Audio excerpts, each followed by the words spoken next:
ඉතින් අද අපි මේ වීඩියෝ එකේ කතා කරන්නේ ඔයාලට මේ පේන විදිහට තියෙන PDF ෆයිල් එකක් කොහොමද තනි PDF එකකට හදාන්නේ කොහොමද කියලා තමයි අද මේ වීඩියෝ එකේ කතා කරන්නේ. ඉතින් ඔයාලට මේකට අමතරව ඔයාලගේ තියෙන ෆොටෝ එකක් මේ විදිහට PDF එකකට කන්වර්ට් කරගන්න පුළුවන්.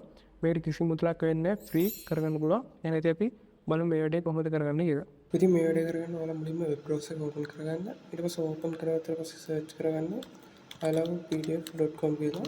ඊට පස්සේ ඔයාලා මේ වගේ වෙබ්සයිට් එකකට එන්ටර් වෙනවා. ඊට පස්සේ සිලෙක්ට් කරන්න මෙතන තියෙන merge pdf කියන එක. ඊට පස්සේ ඔයාලට බලා ගන්න පුළුවන් මෙතනදී pdf ෆයිල් ටික ඔයාලට සිලෙක්ට් කරගන්න පුළුවන්. මම මේ විදිහට මට අවශ්‍ය කරන ෆයිල් ටික මේ විදිහට drag and drop කරගන්නවා. නැත්නම් ඔයාලට සිලෙක්ට් කරගන්නත් පුළුවන්. මේ විදිහට drag and drop කරගන්නවා. ඊට පස්සේ ඔයාලට බලා ගන්න පුළුවන් අපේ ෆයිල් දෙක මේ තියෙන. ඊට පස්සේ මෙතන අපේ පහළ ඔප්ෂන් එකක් තියෙනවා merge pdf කියලා. ඊට පස්සේ මේ merge pdf කියන එක ක්ලික් කරන්න. ඊට පස්සේ ඔයාලට බලන්න පුළුවන් download merge pdf කියලා මේ ක්ලික් කරන්න. ඊට පස්සේ ඔයාලට merge ෆයිල් එක ඩවුන්ලෝඩ් කරගන්න පුළුවන්. අපි දැන් ඒක ඕපන් කරලා බලමු. මේ විදිහට ඔයාලට මේ ෆයිල් දෙක තනි PDF එකකට ගන්න පුළුවන්. මම කලින් ෆයිල් දෙක පෙන්නන්න. මේ තමයි මුලින් තිබ්බ විදිය. මේ එක ෆයිල් එක, මේ දෙවෙනි ෆයිල් එක.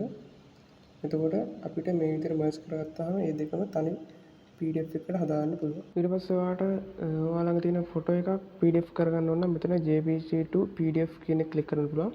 ඊට අමතරව මේ වෙබ්සයිට් එකේ ගොඩාක් තව අපිට වැඩ කරන්න පුළුවන් මේ වෙබ්සයිට් එකෙන්. එහෙනම් ඉතින් තාත් මේ වගේ වීඩියෝ එකකින් හම්බ වෙමු.